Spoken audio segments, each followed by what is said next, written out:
राम राम भाइयों। भैया जी, आपने पीओके में प्रदर्शन के बारे में सुना ही है और देखा होगा कि कैसे पीओके वाले पाकिस्तान की सेना के द्वारा जो जुल्म ढाया जा रहा है, रो रहे हैं, बिलख रहे हैं और एक नई मांग उन्होंने उठाई है।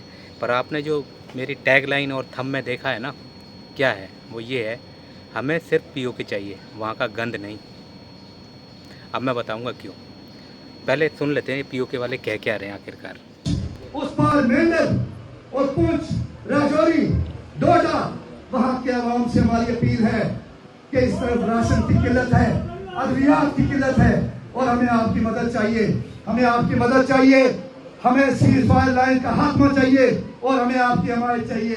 मेरी आवाम से अपील है, उस पार आवाम से अपील है कि आवाम जो है वो खड़े और रास्ते, मैंने आपसे कहा ना, रास्ते। सुना आपने पीओके वालों की डिमांड क्या है। ये चाहते हैं कि भारत में मिलना चाहते हैं और कह रहे हैं कि फाटक खोल दीजिए, भारत के लिए हमारे दरवाजे खुले हैं और भारत हमारी मदद को आए। ओ भाई, क्यों आएंगे तुम्हारी मदद को? पहले तो ये बताइए आप हैं कौन। रही बात पीओके की, पीओके को हम लेंगे और ज़रूर लेंगे, पर अपनी शर्तों पे लेंगे, तुम्हारी डिमांड पे नहीं।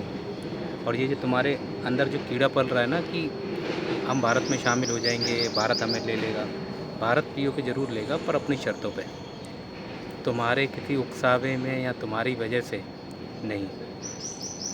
ये जम्मू कश्मीर में जितनी भी अशांति है ना, तुम लोगों की वजह से फैली है। तुम लोगों के बारे में मेजर गौरव आर्या जी क्या कहते हैं, पहले ये सर की भी सुन लेते हैं।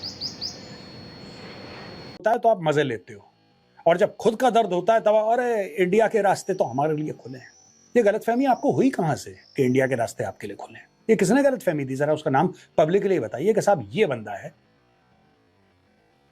तो यार ऐसा नहीं हो सकता कि हमारे यहां जब हमारे भाइयों और बहनों का खून बहे आप उसको सपोर्ट करें, लेकिन जब आपके साथ कुछ गलत हो, और हुआ है आपके साथ गलत, मैं मना नहीं कर रहा, जब आपके साथ गलत हो तब आप बोलें कि हमारे पास इंडिया का सपोर्ट है। कोई सपोर्ट नहीं है भाई, कोई सपोर्ट नहीं है।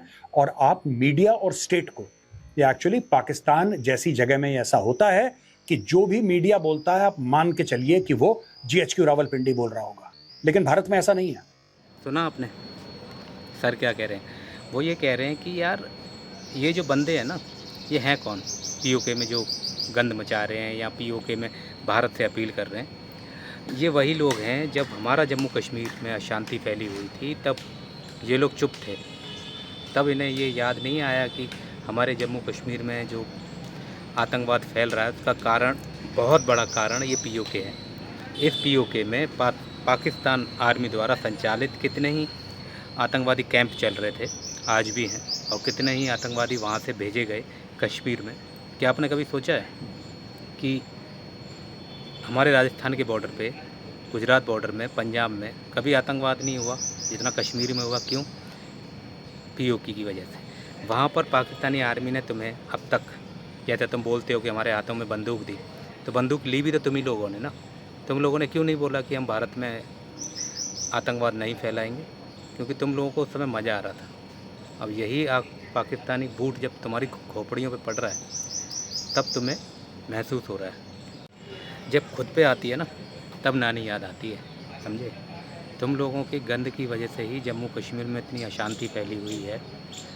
क्या तुमने कभी उस समय उठ के बोला कि कश्मीर में इतने बड़े आतंकवादी हमले हुए, पहलगाम हुआ, पुलवामा हुआ, क्या कभी झंडे वंडे लेके आप भारत के समर्थन में उतरे? नहीं। आप पे खुद जब बूट पड़ रहे हैं आर्मी के, तब आपको याद आ रही है। और रही बात आपकी, आप हैं कौन? भारत जब पीओके लेगा अपनी शर्तों पे लेगा, और ये जो गंद है ना उसको बिल्कुल भी नहीं लेगा। तुम्हें वहीं भेज देगा जहाँ के तुम हो। हाँ, अच्छे लोग वहाँ भी होंगे पीओके में, उनका स्वागत होगा, स्वागत अभी भी है। लेकिन कश्मीर में हम इतने दिनों से देख रहे हैं, जितना वहाँ की पब्लिक को लाड़ प्यार में रखा जा रहा है ना, इतना तो किसी राज्य की पब्लिक को नहीं रखा जा रहा है। आपको पता नहीं है कितना सरकारी पैसा, कितना सरकारी सेना फोर्स वहाँ यूज़ हो रही है वहाँ की शांति को कायम रखने के लिए। वरना इस एरिया की जो फितरत है ना, ज़रा सा भी इनको ढीला छोड़ा, ये आपके सर पे आ जाते हैं।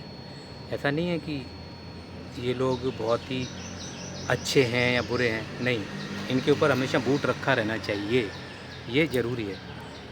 एक बार एक वीडियो आया था सोशल मीडिया पे, पहलगाँव में एक लड़की का पर्स खो गया था, तो किसी बंदे ने लाके उसको दे दिया, तो बोला अरे कश्मीर तो बहुत अच्छा है, ये है वो है। तो उस पे मैंने कमेंट कर दिया कि भाई धोखे में कभी मत रहना, आँख और दिमाग हमेशा चौकन्ने रखना। कश्मीर में जितने भी हमले होते हैं, पहलगाँव वाला हमला हुआ या और भी कोई हमले ले लीजिए, उसमें लोकल लोगों का सपोर्ट बहुत ज़्यादा होता है आतंकवादियों को, वरना ये आतंकवाद राजस्थान और पंजाब गुजरात में क्यों नहीं है।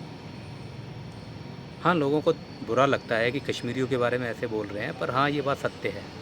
अगर वहाँ शांति होती तो अब अमरनाथ यात्रा चल रही है, तो वहाँ लोकल पुलिस को कराना चाहिए ना अमरनाथ यात्रा। इतनी भारी फोर्स क्यों भारत को लगानी पड़ रही है, पता है आपको? क्योंकि भारत को आपके बारे में अच्छे से पता है। आपको अगर ढीला छोड़ा फिर आप गंद मचवाओगे हमारी अमरनाथ यात्रा में। पीओके वाले भी इसमें शामिल हैं।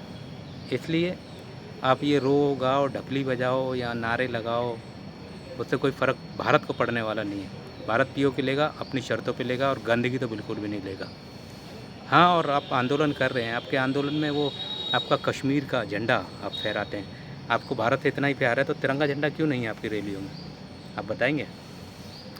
और रही बात कश्मीर के झंडे की, वो तो हमारे यहाँ भी अब नहीं है। हमारे कश्मीर में भी अब तिरंगा फहराया जाता है, वो कश्मीरी झंडा नहीं है अब, ठीक है? तो इस गलतफहमी में मत रहना कि आप अपना झंडा दिखा के और यहाँ के आप सोचोगे कि आपको कश्मीर खेलने देंगे। ऐसा बिल्कुल भी नहीं होगा। वहाँ का गंद वहीं रहेगा, ठीक है? जय हिंद।